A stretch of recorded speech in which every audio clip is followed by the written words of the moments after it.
Por isso fica fácil, às vezes, a gente não lembrar desses nossos irmãos que estão passando por dificuldades por demonstrar a sua fé. E vivem em tantos países que são, às vezes, meio estranhos para nós. O Didi falou aqui, mais próximo que nós temos dos 50 países perseguidos é o México e a Colômbia. Fora isso, são países que para nós eles são estranhos e uma cultura diferente, estão muito longe, quase não os visitamos. Então, o que nós podemos fazer como cristãos?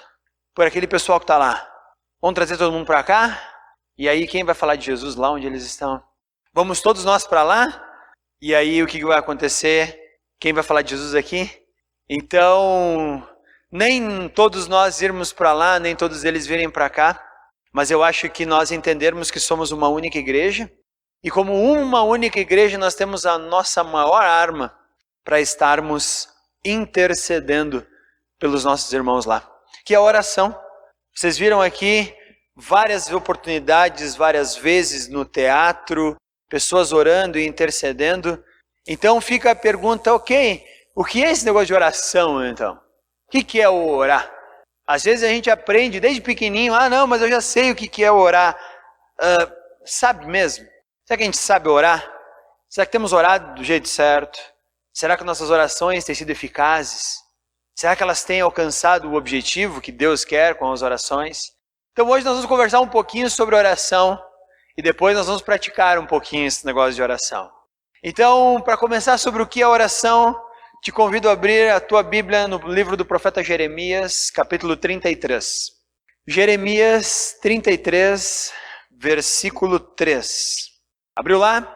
Jeremias 33, 3, fala assim, Deus falando, né? Enquanto Jeremias estava preso no pátio da guarda, o Senhor Deus deu uma mensagem para ele. A mensagem começa no 2, assim diz o Senhor que fez a terra e formou e a estabeleceu. O Senhor é seu nome. E agora olha o 3, que interessante. Pergunte-me e eu lhe contarei coisas maravilhosas, segredo que você não sabe a respeito do que está por vir. Primeira coisa que a gente pensa é que às vezes a oração então é a gente sentar e pedir. Falar. E na verdade parece que Jeremias 33, 3 diz que oração tem muito de ouvir.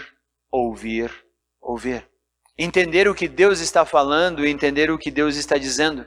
Então a gente às vezes corre o risco de entender errado que oração é algo que nós vamos fazer para que Deus esteja fazendo, mas então eu vou falar e ele tem que ouvir, eu vou falar várias vezes para ele entender o que eu estou dizendo. E aqui Deus fala para Jeremias, me pergunte, me faça perguntas, deixa eu te contar sobre mistérios que você não vê, sobre coisas que você não imagina. Então, primeira coisa é que a oração ela é uma via de mão dupla. Ela não é uma estrada de sentido único que só vai na direção do céu. A oração também vem como uma conversa que Deus tem para nós. Então, a oração ela é um fruto de um relacionamento que nós conseguimos desenvolver com Deus.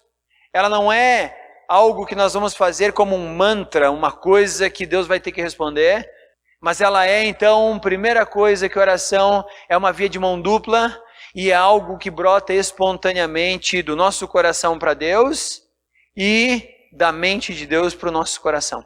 Então, a oração é uma via de mão dupla, não é um negócio chato, não é só sentar lá e pedir, mas tem muito, então, com ouvir.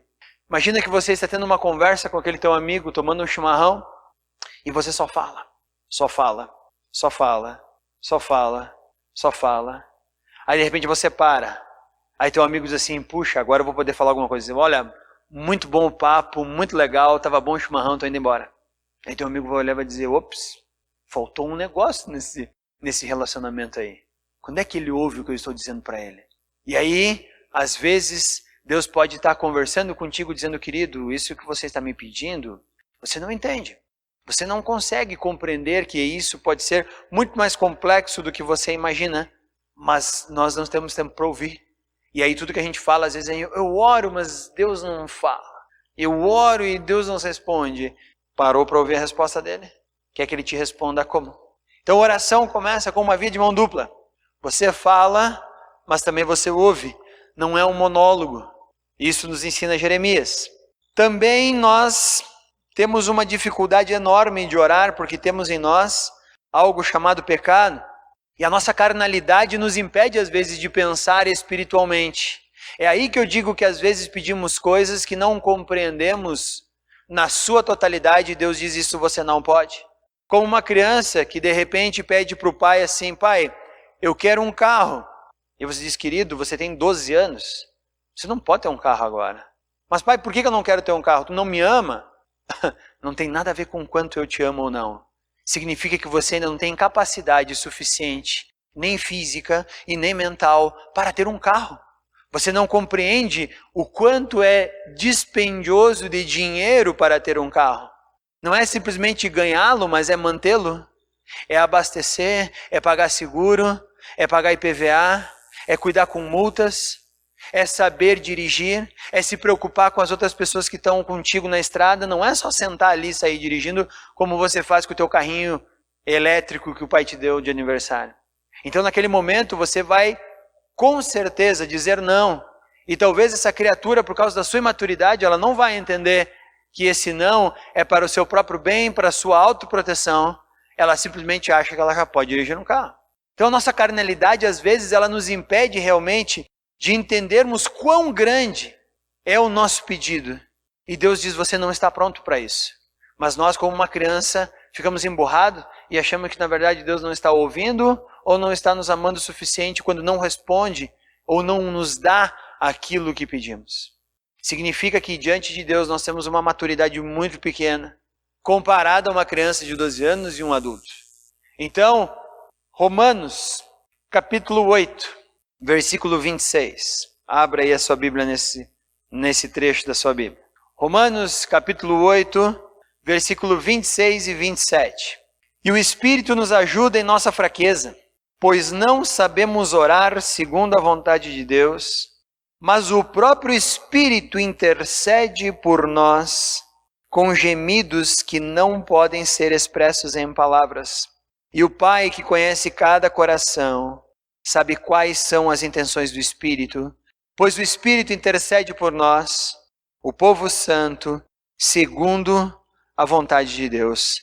Paulo aqui, ele acabou de entrar num dilema. Ele fala no capítulo 7 que nós fomos libertos da lei.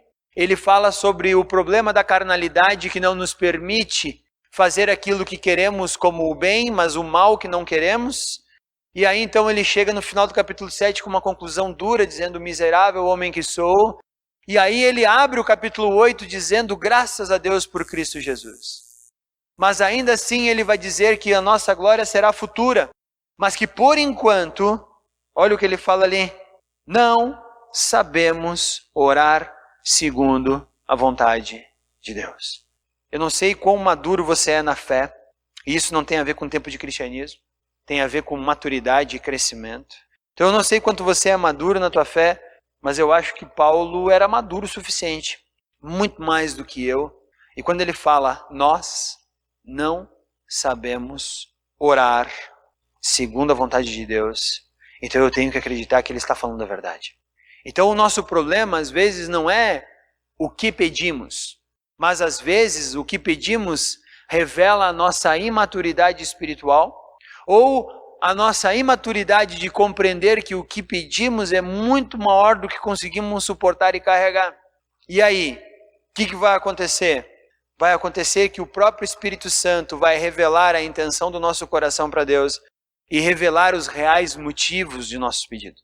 Isso não quer dizer que Deus não está trabalhando em nossas vidas, mas isso quer dizer que, como nós não sabemos pedir, o Espírito Santo dá aquela filtrada e chega à real intenção do coração.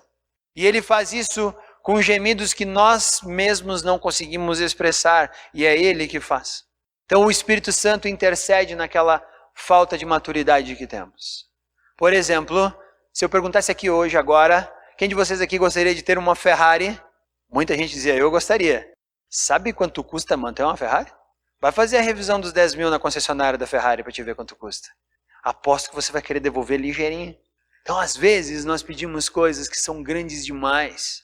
Nós não compreendemos, nós queremos o benefício do aproveitar, mas nós não conseguimos entender a responsabilidade do manter.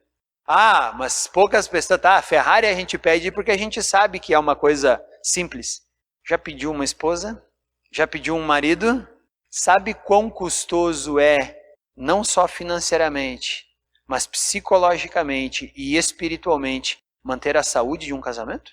Mas muitos de nós, quando pedimos, ou aqueles que ainda agora pedem, não pensam no valor que nós temos que dispensar para manter um relacionamento com outra pessoa.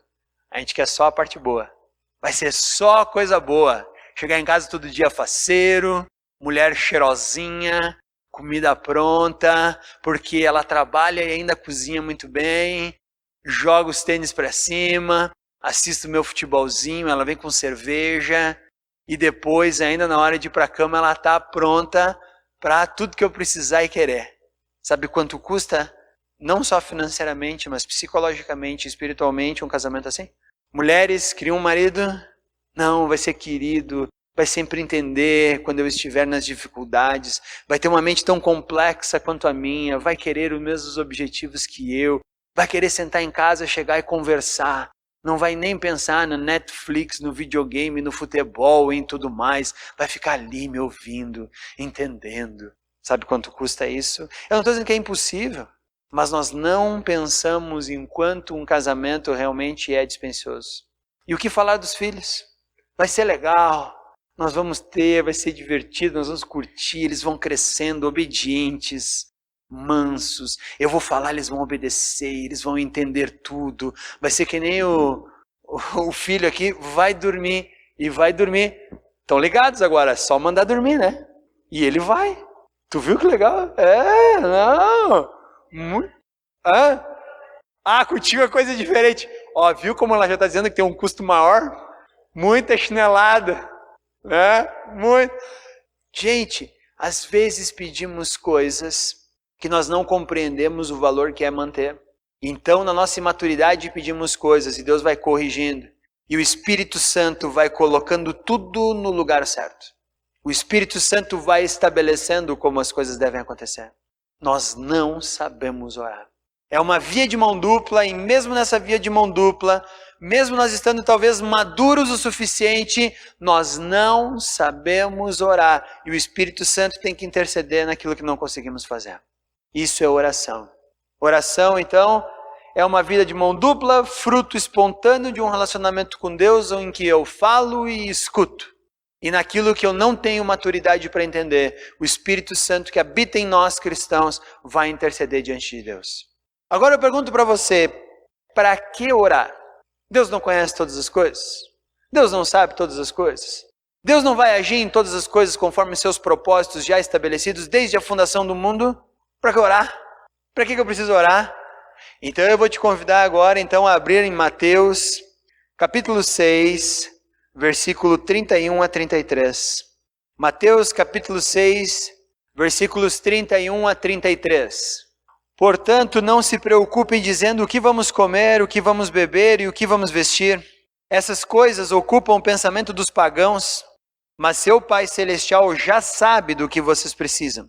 Busquem em primeiro lugar o reino de Deus e sua justiça, e todas essas coisas vos serão dadas, ou vos serão acrescentadas. Por que orar? Deus já sabe todas as coisas? Sim, mas eu não. Então a oração, ela me faz lembrar, primeiro do que tudo, é que a prioridade da nossa vida tem que ser o reino de Deus.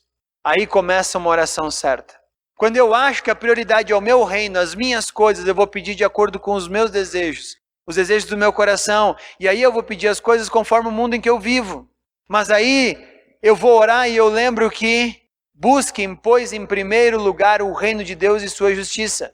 E aí minha oração começa a mudar, porque eu começo a fazer como Jesus disse, seja feita a tua vontade, não a minha. Venha teu reino, não o nosso reino. E aí então nós mudamos agora. Então os nossos pedidos passam a ser primariamente para que Deus cumpra. Então antes de eu pedir, Deus, sei lá o que eu vou pedir, me leva para uma cidade confortável para morar. Vou aqui imaginar, não sei. E aí eu digo, não Deus, me leva para uma cidade que precisa do teu evangelho, ou me deixa na minha cidade que precisa do teu evangelho. Primeira vez que eu conheci Curitiba, achei uma cidade linda. Muitos dos meus planos foram, vou preparar minha vida para morar em Curitiba. Mas aí Deus disse, Curitiba já tem crente demais. E tem mesmo. O Paraná é um dos estados mais evangelizados do Brasil. O Rio Grande do Sul, um dos menos evangelizados do Brasil. Eu te quero no Rio Grande do Sul. Tá bom? Tá bom. Vou ficar aí. O que eu vou fazer? Uma vez eu ganhei uma proposta para trabalhar numa igreja lá na Bahia, em Salvador. Imagina eu, baiano. Ia ser divertido, hein? E aí eu disse, bom, vamos orar então. Simone e eu oramos. Oramos, dissemos, não, vamos lá. Vamos orar, vamos botar pé no chão aí. E uma das minhas orações era, Deus, lá tem muito macumbeiro. Tem muito macumbeiro, eu acho que a gente pode ir lá e orar, interceder para acabar com isso. Deus disse, tem mais centro de Umbanda e Macumba em Porto Alegre do que em Salvador. Te quero em Porto Alegre, te quero perto de Porto Alegre. Caxias do Sul tem mais centro espírita do que muitas cidades do interior da Bahia. Te quero aí. Então tá, tô aí. Já recebi convite para morar na Sérvia. Mas Deus diz, não te quero na Sérvia agora. O custódio me disse, olha, tem lugar na Espanha, tem muito trabalho na Espanha e em Portugal. Quer vir trabalhar aqui na Espanha e Portugal? Deus ainda não disse nada. Deus disse, você vai ficar aí. Então eu vou ficar aí. Nossas orações não passam a ser mais o nosso conforto ou o que queremos, mas passam a ser, Deus, se é para me mandar para algum lugar, que seja para o teu reino ser ampliado, para que tu seja engrandecido. Se eu vou morrer rico ou pobre, o problema não é meu, o problema é teu. Busquem, pois, em primeiro lugar o reino de Deus e sua justiça. E todas essas coisas vos serão acrescentadas. E eu estou bem feliz onde eu estou. E acho que Deus tem me usado. E é legal que eu conheço pessoas na Sérvia que têm sido usados, e pessoas na Espanha que têm sido usadas, e pessoas em Portugal, a família El que tem sido usada. Mas Deus disse, por enquanto não te quero lá. E eu disse, tá bom, não vou mesmo se tu não quer. Vou eu brigar contigo? Eu não. E aprendi que fazer isso é uma péssima ideia. Mas talvez se eu pensasse primeiro no meu conforto, quem sabe eu iria. É bem melhor morar lá às vezes do que aqui. Principalmente agora com essa prévia aí da grande tribulação que a gente está tendo com a greve dos caminhoneiros. Isso aí é o test drive da grande tribulação, gente. Então, orar para quê? Para lembrar que primeiro de tudo é o reino de Deus que importa. Segunda coisa, abra no meu livro de Filipenses, capítulo 4, versículo 6. Filipenses, capítulo 4, versículo 6. Chegaram lá? Então diz assim, não vivam preocupados com coisa alguma. Em vez disso, orem a Deus pedindo aquilo de que precisam e agradecendo-lhe por tudo que Ele já fez. Algumas traduções aí, dependendo da tua Bíblia, vai estar, não andeis ansiosos, certo? Orar para quê? Primeira coisa, porque o reino de Deus é a prioridade, não o meu reino. Segunda coisa, para você não ficar ansioso. A gente anda ansioso, a gente anda num mundo que está complicado. A gente está toda hora temeroso, o que vai acontecer, o que não vai acontecer, quem será que vai estar no poder, quem será que vai sair do poder, o que será que vai estourar hoje, será que meu carro vai chegar lá no lugar que eu tenho que chegar, será que a gasolina amanhã vai chegar, minha bicicleta está precisando de manutenção, meu casamento está ruim, e aí a gente vai ficando ansioso, preocupado, e Deus diz, não andem assim, antes, orem, e entreguem nas minhas mãos as preocupações de vocês. Mas agradeçam pelo que eu já fiz. Está preocupado se teu carro vai chegar lá? Agradece que tem carro. Está preocupado que teu casamento está complicado? Agradece que casou. Está preocupado que teu filho não está indo bem na escola? Agradeça que tem filho. Está preocupado que não sabe como é que vai trocar o telhado da casa? Agradeça que tem casa. Não ande ansiosos por coisa alguma. Não andem preocupados por coisa alguma, mas em tudo, orem. Orem a Deus pedindo aquilo que precisam. Então Deus já sabe todas as coisas, mas eu não sei. Então eu oro porque a prioridade é o reino dele. Segunda coisa, porque eu não posso andar ansioso. Querem mais um motivo? 1 João capítulo 5, versículo 13. 1 João capítulo 5, versículo 13. Escrevi essas coisas a vocês que creem no nome do Filho de Deus, para que saibam que têm a vida eterna. Estamos certos de que Ele nos ouve sempre que lhe pedimos algo conforme a sua vontade. E uma vez que sabemos que Ele ouve nossos pedidos, também sabemos que Ele nos dará o que pedirmos. Então, primeira função da oração, lembrar que o reino de Deus é a prioridade. Segundo, para que eu não ande ansioso, para que eu não ande ansioso. Terceiro, para que eu dependa dele. Ele não diz aqui, agora saiam, vão buscar, façam tudo, é na mão de vocês, vão lá e façam todo esforço para conquistar. Ele diz, uma vez que sabemos que ele ouve nossos pedidos, também sabemos que ele nos dará o que pedimos. Mas olha o versículo 14. Sempre que lhe pedimos algo conforme a sua vontade. Então nós exercitamos a nossa dependência de Deus. É Deus quem responde a nossa oração. É Deus que vai nos entregar o que pedimos, para que nós não nos achemos pessoas fortes demais. Sabe aquela pessoa que diz, eu consigo tudo na minha vida? Não, você não consegue nada. É Deus quem dá. É Deus quem permite ter. É Deus quem coloca nas suas mãos. Então nós pessoalmente não conseguimos fazer nada. É Deus. Então a oração serve para que eu dependa dele. Então vamos lá, a oração é uma via de mão dupla onde eu falo e eu escuto. Oração também tem a ver com a minha imaturidade em pedir e o Espírito Santo interceder de forma correta. A oração me leva a entender que o reino de Deus é a prioridade. A oração também me leva a não andar ansioso, descansar. Hoje o maior problema do ser humano é andar ansioso. E também a oração nos faz depender dele. Aí vem a pergunta, ok, tá bom, como orar? Como é que nós temos que orar então? Primeiro eu vou te dizer como não orar. Porque às vezes a gente fica com aquela, vamos orar como? E eu vou te dizer, olha, eu vou te dizer como não orar. Então eu já abro aí a tua Bíblia em Mateus capítulo 6 e nós vamos entender como não orar antes de entender como orar. Mateus capítulo 6, versículos 5 e 6. Chegaram lá? Quando vocês orarem, não sejam como os hipócritas que gostam de orar em público nas sinagogas e nas esquinas, onde todos possam vê-los. Eu lhes digo a verdade, eles não receberão outra recompensa além dessa. Mas quando orarem, cada um vá para o seu quarto, feche a porta e ore ao seu pai, em segredo. Então seu pai, que observa em segredo, os recompensará. O que tem a ver isso aqui? Então não podemos mais fazer vigília de oração. Não podemos orar todos aqui. Não é isso. Mas Jesus está dizendo o seguinte, uma vez, alguns religiosos, eles gostavam de orar para ser vistos pelos homens. E é legal que Jesus disse, eles já conseguem o que eles querem. Por quê? Eles querem ser vistos pelos homens, os homens vão lá, olham e saem. Agora você acha que as orações deles são respondidas? Não. Por quê? Porque eles oram de forma hipócrita para impressionar as pessoas. Nossa, como essa pessoa ora? Esse sim é um homem de oração. E na verdade Jesus diz, essas pessoas aí que querem ser vistas pelos homens, elas conseguem o que elas querem. Por quê? Elas querem ser vistas pelos homens. Então elas são vistas, mas as suas orações não são respondidas. Então, primeira forma de como não orar.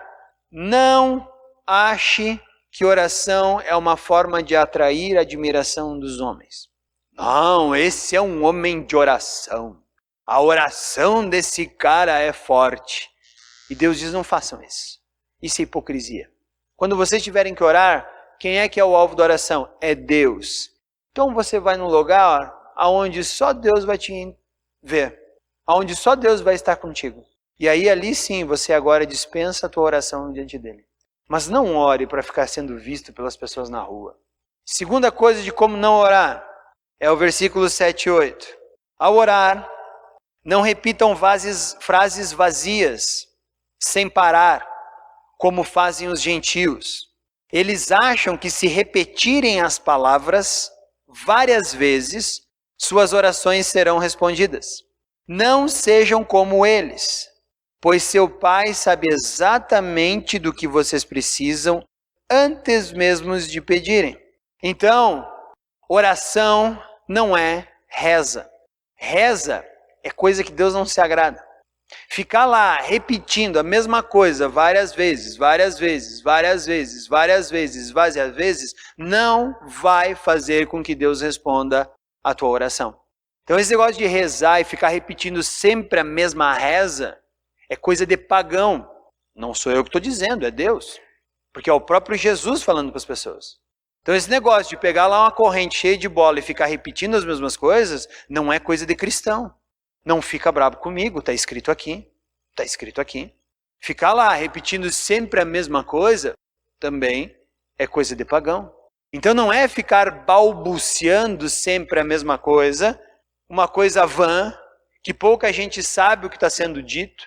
Tem gente por aí que você ouve, ele faz uma reza, e aí você para, ele come metade das palavras, fala só o final, parou tudo, tu diz, agora escreve o que tu falou. Ele não sabe, ele sabe repetir. Eu tinha um tio da minha avó, na verdade, ele era tio da minha avó, que ele era frei e ele rezava missas em latim. Eu assisti várias missas que ele fez em latim. Eu sabia, assim, com 7, 8 anos de idade, balbuciar quase toda a missa em latim. Não falava latim. Hoje aprendi um pouquinho no seminário, que você aprende grego, você aprende hebraico e latim, um pouquinho de cada coisa. Mas na época, fui saber depois algumas coisas que eu falava e dizia, agora até faz um pouco mais de sentido. Reza balbuciada não atrai o favor de Deus. Vou te fazer um desafio, vá lá no teu carro agora, entra lá, bota, não sei se você tem CD, fita cassete, pendrive, né? Não sei o que você usa de mídia, bota a mesma música repetir infinitamente. Eu que tenho que chegar até Caxias, eu acho que pela metade ali de Farroupilha já joguei fora o meu pendrive. Por quê? Quem aguenta ficar ouvindo a mesma coisa, a mesma coisa, a mesma coisa, a mesma coisa, a mesma coisa? Já sabe o que vai vir, já sabe o que não vai vir, fica chato, fica monótono. Então Deus diz, não orem desse jeito para mim. Não orem, não é assim que eu quero que vocês orem. Então, não orem para que os outros vejam quanto você é um grande orador ou uma grande oradora. E não ore rezando sempre a mesma ladainha, porque não vai dar certo. Ok? Então agora vamos lá. Como orar? Eu vou dar para vocês 5 dicas de como orar.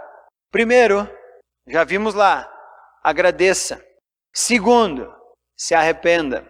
Terceiro, faça a sua petição. Agora é a hora dos pedidos. Quarto, interceda. Ore por quem não é você. Isso se chama intercessão. E quinto, adore ou louve, como você quiser. Essa é a forma correta de adorar, de orar. E aí eu quero que você me acompanhe agora em alguns textos. O primeiro está no livro de Salmos, Salmo 107, versículo 1 e 2. E aqui nós temos um exemplo de como agradecer. Salmo 107, versículos 1 e 2. Chegaram lá? Salmo 107, 1 e 2 diz assim, deem graças ao Senhor porque Ele é bom, seu amor dura para sempre. O Senhor os livrou, proclamem em alta voz, contem a todos que Ele os resgatou dos seus inimigos. Vamos parar aí. Primeira parte da oração, então, é um agradecimento. Você está agradecendo Deus por aquilo que Ele fez? Você está agradecendo a Deus por fé naquilo que Ele vai fazer? Você está agradecendo Deus porque Ele é quem Ele é? Então, todos os dias nós temos motivos para agradecer. Porque não morremos dormindo? Porque acordamos em um mundo que precisa ouvir a sua mensagem? Porque Ele nos deu saúde e possibilidade de levantarmos e sairmos de nossas casas? De encontrarmos pessoas, de acordarmos do lado ou à mesa, como foi representado aqui, junto com pessoas que amamos? De saber que alguém nos espera quando voltarmos para casa? Que está ansioso por nos receber. Começa a tua oração agradecendo, porque é assim que nós começamos uma boa oração. Quando nós agradecemos a Deus por quem Ele é e por aquilo que Ele nos dá. Agora vá para o livro de Neemias, volta um pouquinho. Volta ali, tem Esdras, Neemias, capítulo 1, versículos 5 a 7. Neemias morava lá em Suzã, capital do Império Medo-Persa. Chegam algumas pessoas de Jerusalém. E aí ele pergunta, como é que está Jerusalém? Aí eles respondem, como é que tu queria que tivesse Jerusalém? Foi bombardeada, seus muros caíram, estão lá, como incendiaram, ficaram, desde a época em que os babilônicos invadiram. Está jogada às traças. O Zorobabel até tinha descido um pouquinho antes para reconstruir o templo estava em andamento, mas os muros estavam todos caídos. Neemias fica aflito com essa notícia. E ele diz, puxa, e agora o que vamos fazer? E aí ele começa então uma oração, e a oração começa no versículo 5, quando ele diz assim, ó Senhor Deus dos céus, Deus grande e temível, que guardas tua aliança de amor leal para com os que te amam e obedecem teus mandamentos. Ouve minha oração, olha do alto e vê que oro noite e dia por teu povo Israel. E agora vem a parte legal. Confesso que temos pecado contra ti. Sim, minha própria família e eu temos pecado. Temos pecado terrivelmente contra ti. Não temos obedecido a teus mandamentos, decretos e estatutos que nos deste por meio do teu servo Moisés. Então oração não é só chegar e pedir. Oração é agradecer, mas logo depois de agradecer, reconhecer que nós não temos feito o nosso papel de forma correta. Reconhecer que nós temos pecado. E que muitas vezes os nossos pedidos errados são fruto do nosso egoísmo e do nosso pecado. Então nós temos que confessar que muitas vezes durante esse dia que Deus deu para nós mostrarmos e revelarmos Ele para as pessoas, somos irados, somos mal educados, pensamos em nós mesmos, somos egoístas, omitimos o falar dele para as pessoas. Aí chegamos de noite e queremos fazer uma oração do bonzinho? Não! Comece a confessar os pecados, todos aqueles que você cometeu durante o dia. E se você disser, não tenho cometido pecado, começa confessando a mentira. Começa admitindo, pois é, Deus, quem é que eu quero enganar? Estamos aqui só eu e o Senhor. Eu sei que eu peco, o Senhor também. Então vamos lá, deixa eu puxar a lista aqui. Neemias disse, eu tenho pecado, minha família tem pecado, nós israelitas temos pecados. Então Deus, eu sei que nós devemos mudar. Então eu peço perdão por mim, por minha família, por minha nação. Que oração bonita. Quando foi a última vez que você pediu perdão pelos pecados da nação que você mora? Quando foi a última vez que você intercedeu a Deus pedindo perdão porque as autoridades brasileiras estão distante dele, distante do povo e roubando de tudo que é jeito? Neemias fez isso. Nós precisamos fazer isso. Agradecimento, arrependimento, agora sim, petição. Volta para Mateus agora, capítulo 7. Mateus, capítulo 7, versículo 7. Peçam e receberão. Procurem e encontrarão. Batam e a porta lhes será aberta. Pois todos que pedem recebem, todos que procuram encontram. E para todos que batem, a porta é aberta. Agora sim, peçam. Peçam. Já que vocês estão agradecendo Deus por sua presença, já que vocês acabaram de confessar os seus pecados, agora sim vocês estão prontos para pedir. Lembrando que a prioridade é o reino de Deus e a sua justiça, então você não vai pedir com um coração egoísta. Lembrando que nós não precisamos andar ansiosos, mas crendo que Ele vai nos dar, agora a nossa oração começa a mudar e começa a ser correta. Agora nós estamos capacitados um pouquinho mais para colocar os nossos pedidos diante de Deus. Mas nós não vivemos só nós, né? Não vivemos só nós. Tem mais gente por aí. Então por isso que logo depois da petição vem a intercessão.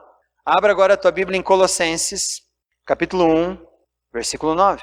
Colossenses, capítulo 1, versículo 9.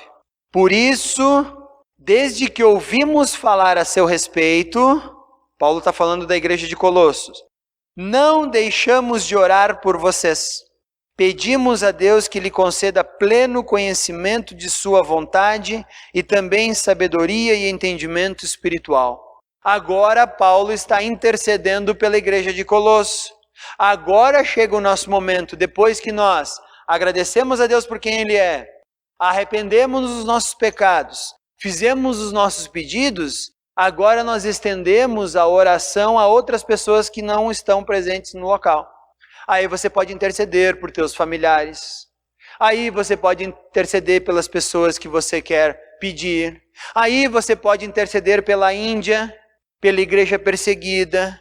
Aí você pode interceder para que Deus esteja abençoando a tua nação, teu trabalho, as pessoas que estão ao teu redor. Aí começa a tua oração por outras pessoas. Porque se eu peço só por mim, só revela o coração egoísta que eu tenho. Parece que eu moro numa bolha e ninguém está perto de mim. E um cristão que não intercede por outras pessoas, mas só pede para ele mesmo, é um coração egoísta. Que precisa agora da ação do Espírito Santo para abrir os olhos dessa pessoa e dizer, ó, tem mais gente aí, tu sabia? Tem mais gente aí passando por dificuldades que você poderia interceder, mas você não faz. Por quê? Porque se preocupas só com o teu próprio umbigo. Então, oração, quando é feita só por nós, para nós, também evidencia que temos intercedido pouco pelas pessoas ao nosso redor. Quem você está, talvez, evangelizando? Quem você gostaria do teu círculo de amizade, ou teu círculo familiar, que conhecesse Jesus? Quer que ele conheça assim, magicamente? Ora por essa pessoa. Ora por ela todos os dias. Ora por oportunidades em que o coração dela esteja aberto a várias circunstâncias do seu dia a dia, para que de alguma forma, soberanamente, Deus possa se expressar. E também possa usar você e o teu testemunho para falar para ela. Mas antes, bota ela diante de Deus. Então interceda por outras pessoas na tua oração. E por fim agora, adore, louve. Salmo 150. Salmo 150. Louvem o Senhor em seu santuário, louvem-no em seu majestoso céu, louvem-no por seus feitos poderosos, louvem sua grandeza sem igual. Louvem-no com o toque da trombeta, louvem-no com a lira e a harpa, louvem-no com tamborins e danças, louvem-no com instrumentos e cordas e flautas, louvem-no com o som dos símbolos, louvem-no com os símbolos ressonantes. Tudo que respira, louve ao Senhor, louvado seja o Senhor. Assim se encerra uma boa oração, quando no final de tudo, Deus é engrandecido e louvado. Então eu quero fazer um resumo do que ouvimos agora. Primeira coisa, o que é a oração? Uma via de mão dupla, onde eu falo, mas também Deus fala. Então não é o lugar que eu vou para falar, é o lugar que eu também vou para escutar. O Espírito Santo nos ajuda na nossa imaturidade espiritual, intercedendo do jeito certo. Naquilo que nós somos imaturos em pedir, o Espírito Santo filtra e leva para Deus a verdadeira intenção do coração. Por que nós devemos orar? Devemos orar porque a prioridade da nossa vida é o reino de Deus e não o nosso próprio bem-estar. Devemos orar para que não fiquemos ansiosos. Devemos orar para exercer nossa dependência dele. Como é que não se ora? Não se ora para ficar aparecendo diante das pessoas. E não se ora com a oração, reza, sempre a mesma coisa sendo repetida diante de Deus. Como é que se ora então? Agradecendo, arrependendo-se, pedindo, intercedendo e adorando. Agora eu vou dizer uma coisa para você. Sabe por que é tão difícil nós orarmos? Sabe por que a nossa oração tem sido prejudicada? Porque oração, quem dá a resposta é Deus. Mas nós não vivemos em um mundo que está disposto a esperar. Infelizmente, a nossa geração é uma das gerações mais aceleradas de todos os tempos. Tem um escritor brasileiro, ele também é psiquiatra e tudo mais, muito sábio. Ele entende Jesus, ele vai frequenta uma igreja presbiteriana. Augusto Cury, já ouviu falar dele? Ele escreveu um dos livros mais interessantes que eu já li, fora do contexto espiritual, que chama-se A Síndrome do Pensamento Acelerado, onde ele fala que nós temos vivido de tal forma hoje, que o nosso pensamento não consegue parar. Se o nosso pensamento não consegue parar, quando é que a gente vai conseguir orar? Se nós não conseguimos aquietar a nossa mente, quando é que nós vamos conseguir parar para orar? Pior de tudo, quando é que nós vamos esperar para a resposta de Deus? Porque hoje nós vivemos uma sociedade onde tudo é muito rápido. Eu pego meu telefone, eu consigo falar com uma pessoa que está lá no Japão, consigo falar com pessoas que estão no Canadá, estão na Sérvia, consigo falar com todas as pessoas ao mesmo tempo. Então parece que nos dá muito mais segurança tentarmos resolver por nós mesmos todas as coisas de forma acelerada. Esse mundo está nos exigindo respostas cada vez mais rápidas. Sabe por quê? Porque ele é controlado, ele é um sistema maligno, cujo objetivo é sim te afastar de Deus. E eu não estou dizendo que, então se eu escuto música do mundo, estou me afastando de Deus. Não. Quando você não espera para ver o que Deus quer fazer, é isso que te afasta dele. Quando você passa a confiar que é mais rápido pegar o teu celular e mandar um WhatsApp para alguém para resolver alguma coisa. Aí você vai dizendo, viu? É muito mais rápido por aqui. Já pensou se eu tivesse que orar?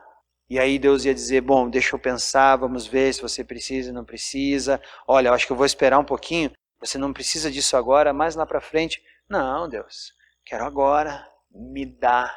Nós vivemos num sistema tão maléfico que nós antecipamos as coisas. Até mesmo fazemos isso com o nosso dinheiro.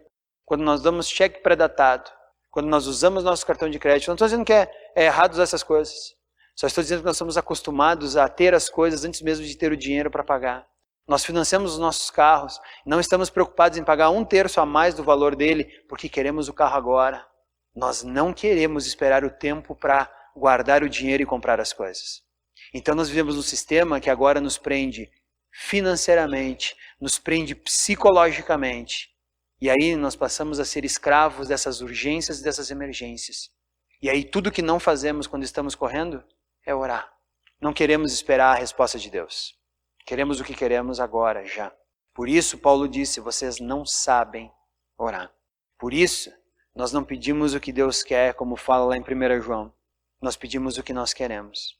E aí estamos atolados dizendo, Deus não está vendo minha situação, Deus não está vendo minha situação, Deus não está vendo minha situação.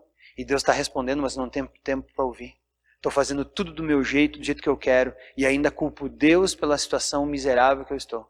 Seja psicologicamente, seja financeiramente, seja correndo, seja sobrecarregado de coisas. Vivemos em um mundo que nos afasta de Deus. Usa a tua oração para você voltar à sintonia dele. Usa a tua oração para descarregar a tua mente. Usa a tua oração a teu favor. Para de pedir. Para de pedir enlouquecidamente, achando que Deus agora é o gênio da lâmpada. Você vai lá, esfrega, pede, ele dá. Você vai lá, esfrega, pede, ele dá. Isso não é Deus, isso é o gênio. Aí você tem que se chamar de Aladim, não de cristão. Usa a tua oração do jeito certo, para que possamos colocar o nosso coração em sintonia na realidade do Espírito Santo de Deus. Antes de pensar para onde é que tu vai, ore e pede para Deus onde é que Ele quer que você esteja. Tenho visto lá em Caxias do Sul muitos jovens se lançando para o mundo, sem pedir para Deus onde é que eles deveriam estar. E é interessante quando eu vou falar com alguém, eu estou indo lá morar não sei aonde, lá nos Quintos dos Cafundós de Lagoa Vermelha. Eles vão mais longe que isso ainda. E aí eu digo, nossa, mas quem orou contigo? Você pediu o que para Deus? Não orei, não pedi, simplesmente acho que tem que ser assim. Vai lá, não vou nem pedir para Ele te abençoar, porque eu não sei se Ele está te mandando, como é que eu vou dizer para Ele te abençoar? Pessoas que estão consumindo coisas, eu digo, tá, calma, só um minutinho, Deus pediu para você comprar isso? Não, mas eu quis, era legal. Quis, era legal, né? Temos feito tudo sem entender que a prioridade é o reino de Deus e sua justiça. Temos feito tudo porque achamos que o nosso bem-estar está na frente do reino de Deus. Ore. Ora para Deus. Agradeça, arrependa-se, peça, interceda e louve. E você vai ver que alguma coisa vai começar a mudar. Não em Deus, mas no teu coração. E você vai conseguir viver uma vida um pouco mais sóbria. Por quê? Porque a oração sintoniza teu coração com Deus. Muitas pessoas chegam no final da vida sobrecarregadas, pesadas. E tudo que eu escuto lá, estou louco para largar esse fardo. Qual fardo? O do trabalho que está te sobrecarregando? Não, o do evangelho. O trabalho eu ainda consigo por mais alguns anos. Quê? Tenho escutado muito isso lá. Vamos trocar, cara. Larga o peso do trabalho, fica com o do evangelho. Por quê? Porque Jesus disse que o evangelho é leve. O fardo dele é leve. Aí você quer largar o fardo leve para levar o pesado? Não estou entendendo. A oração nos coloca no lugar certo. A oração sincroniza nosso coração com Deus. E a oração é a maior arma que nós temos para fazermos o reino de Deus crescer, para intercedermos pelas pessoas que estão ao nosso redor. Ela é, sim, mística e mágica, quando feita do jeito certo, da forma certa. Se feita da coisa errada é só um paganismo, mas quando a oração é colocada e feita do jeito certo, ela é a nossa maior arma. Queria que você baixasse sua cabeça agora e pensasse naquilo que foi falado aqui. Como isso pega no teu coração.